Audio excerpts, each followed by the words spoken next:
जो भी दुख है, जो भी कष्ट है, जो भी चिंता है, जो भी परेशानी है, जो भी असफलता है, अच्छे से समझ लेना कि उसका एकमात्र कारण है कि हमें कुछ अविनाशी है उसका पता नहीं है, और हमारा सारा डर, सारी चिंता, सारी परेशानी की जड़ है जो नाशवान है, उसी की हम चिंता कर रहे हैं, जबकि उसका नाश होने ही वाला है।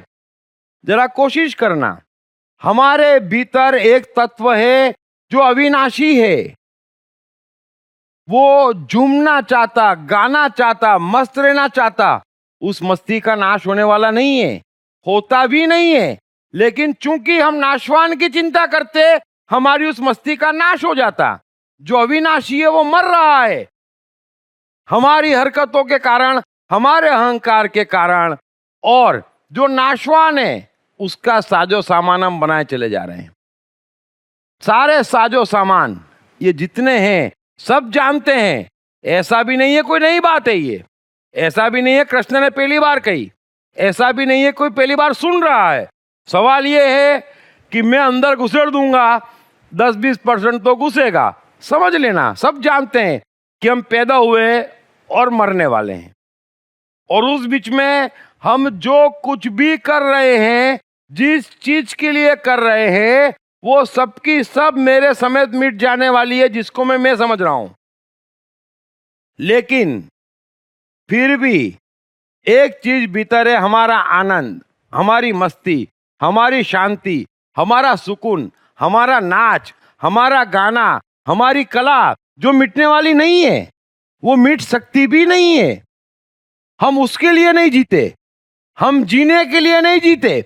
जीना हमारा जीवन का नियम है, जीना हमारा सत्य है, दूसरा कोई जी नहीं सकता। मनुष्य का एकमात्र सत्य जीना है। यहां संकट है, यहां जी लो। संकट नहीं टाल सकते तो वहीं जी लो, लेकिन जीना जरूरी है। हम एक जीने को छोड़कर सारे काम मरने के करते, और किस चीज के लिए मरते? जो मिटने ही वाली है। बड़े ध्यान से समझना, हम अपने उस सुंदर स्वरूप को जो भीतर है, जो सिर्फ जीना चाहता है, क्योंकि सिर्फ वो ही एक जी सकता है, क्योंकि सिर्फ वो ही एक जी सकता है। कृष्ण, बुद्ध, क्राइस्ट आज नहीं जी सकते, तो हमारे पास भी यही एक वक्त है, बड़ा कीमती है, हमें जीना चाहिए।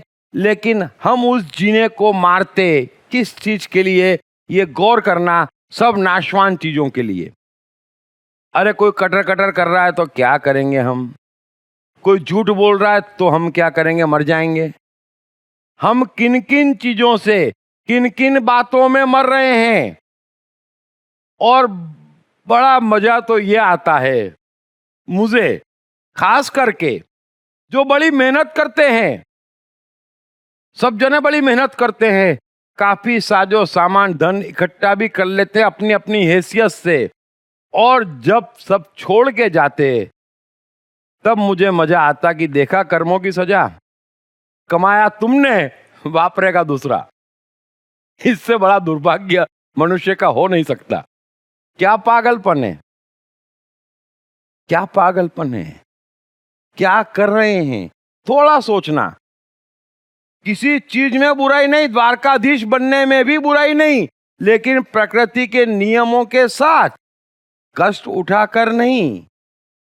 सो वो कला भी कृष्ण आगे सिखाएंगे। लेकिन एक चीज समझ लेना कि दो तत्व हैं कृपया, जो मरने वाला नहीं है, जो आप हैं, जो जीवन है आपका, वो सत्य है।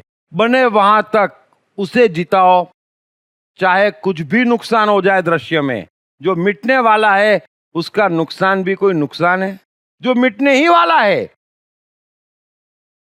हर किसी का चेहरा, हर किसी की आंखें बता देती कि जीवन में कितना वो जिया है और कितना उसने अपने को मारा है ना?